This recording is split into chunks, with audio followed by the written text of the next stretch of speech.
We're talking about the difference between existing and living. And the reason we need to make this distinction is because they can easily be confused. From the outside, superficially, working to improve your existence sounds like a noble thing to do. You're a responsible human being, you're meeting your responsibilities, you're succeeding in life. Sounds like, right? And so it can easily be confused with life itself. Like even the expression, you go to work to make a living. But you're not actually making a living, you're making an existence. Because money is good only for your existence. Unless you give it away, then it becomes your life. So people often confuse existing with noble purpose. I'm supporting my family. Isn't that good enough? The answer is no. Supporting your family simply means you're maintaining your existence and their existence. So we need to make this distinction between existing and living. Nobody needs to tell you that there's a difference between surviving and living, because surviving sounds desperate. If you're just surviving, you're not doing so well. So we don't need to tell people it's not enough to survive. Everybody knows that. But when it comes to existing or improving your existence, people think that that's life, or that that's all there is to life. And that's a dangerous mistake. So it turns out that there are actually 3 ways of living your life. The first is the pursuit of pleasure. Life is pleasure. The first stirrings of life is pleasure. In the fetus, as soon as conception takes place, the fetus, or whatever it is at that early stage, experiences pleasure. And it's that pleasure that allows it to thrive and grow and develop and become a complete body and a complete person. So it's almost like pleasure is synonymous with life. Because without pleasure, there is no life. Pleasure is the stirring of life. And that's why even a fetus fights to survive, has a survival instinct, because it doesn't want to lose the pleasure. Some guy was suicidal. And one day he says to me, I'm much better. I'm fine now. I have a reason to live. If you need a reason to live, you're suicidal. You're not any better than you were before. You've just put a patch on it. You shouldn't need a reason to want to live. Life is a pleasure. Why do you need additional excuses for living? So as soon as life itself loses its pleasure and you're living only for some other activity, you're not healthy. You shouldn't need an excuse to live, because life is pleasure. So some people dedicate their lives, their day and night, to the pursuit of pleasure, as if experiencing pleasure enhances your life. These people are called hedonists. They'll do anything for pleasure, including things that are unhealthy and can actually kill them. But as long as there's pleasure in it, they got to do it. It's a little childish. You tell a child, don't do that, it's dangerous. It means nothing. There's pleasure. The guy offered me candy. How can I say no? Well, he might kill you. Yeah, but I'll get the candy. So the pleasure outweighs everything. That's a hedonist. Needless to say, it's a dead-end road. You get the pleasure, and 10 minutes later, it's like, now what? Do it again. It's a can of worms. So the pursuit of pleasure is a mistake. Doesn't need much explanation. But then there's the person who devotes himself to his existence. Got to take care of myself, got to have a healthy body, healthy mind, do whatever you can to make your body healthy, make your mind healthy, make your emotions healthy. Be a healthy person. Be a real person. And make a living so that you can support yourself, have a nice house, have a nice car. Is that a hedonist? Is this somebody pursuing pleasure? Not as badly, because he's responsible. The hedonist is irresponsible because pleasure is his only objective. The guy who's working on his existence is a responsible human being. He might even get a lot of respect in his community because he is the most responsible, and he is succeeding in enhancing his existence more than anybody else in the community. He's a hero. He's a role model. Why? He's got a job. That's it. He's a role model. That's better, but not better enough. So, the pursuit of good existence is still not the key to life. The third possibility is you're living for a purpose. You're living to make a difference. Every day you wake up and your question is, what can I accomplish? Not how can I enhance my existence, but what can I do for the world? I was listening to the commencement speeches, because if you want to know what's happening in a society, listen to the commencement speeches.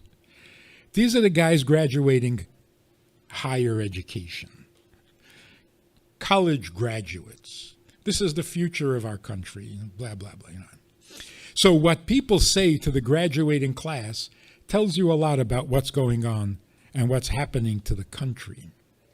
In past years, if you ever listen to these commencement speeches, everyone, regardless of who the speaker was, whether he was a scientist, a general in the army, a comedian, an actor, or a professor and a scholar, they all said the same thing. It's like they stole the speech from each other. You succeeded, you graduated, that's amazing. And you got great marks, and you're so smart. Now go out there and succeed beyond all expectations. Get rich, get famous, do your thing. Everybody said that. This past year, it changed. As if everyone got together and said, let's not do that anymore. Every commencement speech that I listened to said, now that you graduated, go out there and fix the world, make the world better. I don't know what caused this change, but it's good. It's a vast improvement. Maybe the country has become uncomfortable with its own narcissism. And we realize you got to go beyond yourself. If you've never reached beyond yourself, you don't feel like a human being. Animals love life more than we do. And they're ferocious in protecting their life, protecting their existence, protecting their space, their territory, their tribe, because they're really committed to existing. And they'll fight to survive. They'll fight anybody. An animal that is successful, has its own space, is free to roam and to procreate and to maintain its species, he's happy, perfectly content. Like somebody said, no squirrel ever stopped in the middle of collecting acorns and said, what am I doing this for? And developed a complex emotional problem. Never happens. So a human being who has a good existence and is perfectly happy, leave me alone, let me do my thing, and I'm going to be happy. You're an animal, a happy animal. But you're not human. You don't feel like a human being, and you're not getting the benefits of being a human being. So the third level is to exist with a view of what I can do to make a difference, to fix the world, to change the world, and so on.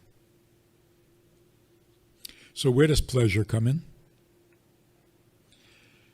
You can feel responsible and almost obligated to make a difference in the world. What are you living for? What are you existing for? What are you using up all these resources, your clothing and your food and your space and for what? Do something. Make a difference. Look around and see how you can be helpful. And that feels like an obligation or a duty. It can also become your pleasure. So there's pleasure for the sake of pleasure. That's the hedonist. That's a dead-end road. Then there's the pleasure of a good existence, which can give you a little pride. Got a nice house, got a nice car, got a beautiful wife, trophy, a trophy wife. You're proud of yourself. And that's your pleasure. But then there's the third pleasure, the actual pleasure in knowing that you did something for someone else. Seeing someone else thrive as a result of your input. There's no greater pleasure than that. Like, there's no greater pleasure than seeing your child grow up to be a good person. There's no greater pleasure than that. And we are so desperate to have that pleasure that we're afraid to even think that maybe our child is bad. That would kill us. Anyone, those kids who came to school and shot up the whole school in Columbine, remember that? What did the parents of those kids think? What did they kill, 15, 16 kids? And the mother of this kid said, I don't understand why. He's such a good boy. What does it take to be a bad boy? Parents cannot survive the thought that their kid is bad. Why? Because the greatest pleasure in life is to know that you produced something good. Whether it's your own child, whether it's your community, your friend, your neighbor, somebody, you produced some goodness. That's not a duty, that is the ultimate pleasure. And unfortunately, we deny ourselves that pleasure. Why? It is not only a duty, it is the ultimate pleasure, because then you feel completely alive, and life is pleasure. Make sense? See, there's where it gets a little complicated. There is pleasure. The question is, what's producing the pleasure? Like, I give someone some charity. What am I getting pleasure from? I can get pleasure from the fact, see what I did? See, I did that. I'm good. That's the pleasure of your own existence. You've just enhanced your existence. Even if you were guaranteed that you're going to go to heaven, what have you done? Improved your existence. You want to have a good existence here, you want to have a good existence there. So you invested in your future. That's still your existence, right? Or you give somebody some food, you give somebody some charity, or you help somebody with their issues and with their problems, and you feel really good. Not because you did it, but because they are now better off. So where is your pleasure coming from? Creating pleasure in other people. So if you get pleasure in the fact that the other person is now happier, healthier, wiser, or whatever. That's the pleasure of life. If you're getting pleasure from the fact that you did it, and it means that you're special, you haven't moved beyond yourself. Now, this sounds very noble, no? Sounds almost angelic. Nobody is that kind of an angel. Come on. It sounds too selfless. And we're convinced by everything we ever were told, by everything we ever read, even by school itself, we are convinced that there's no way a human being can really be selfless. Human beings are selfish. End of story. And that is not true. It is not true. Because we know for a fact that when you do something selfless, you get the most pleasure. And if it gives you pleasure, how can that not be your nature? How can that not be your true self? So if we were essentially selfish creatures, we would never get pleasure from something selfless. So it's not true. Not only are we capable of being selfless, it gives us the greatest pleasure. Maybe not the most pleasure, but it's certainly the highest pleasure. So you can get pleasure from food. Yeah, so can a baby.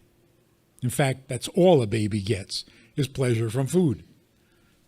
When you grow up, you develop better pleasures, like music, like being able to understand the book, being able to read on your own. That's a pleasure. But it's a much greater pleasure than the fact that you can enjoy a candy.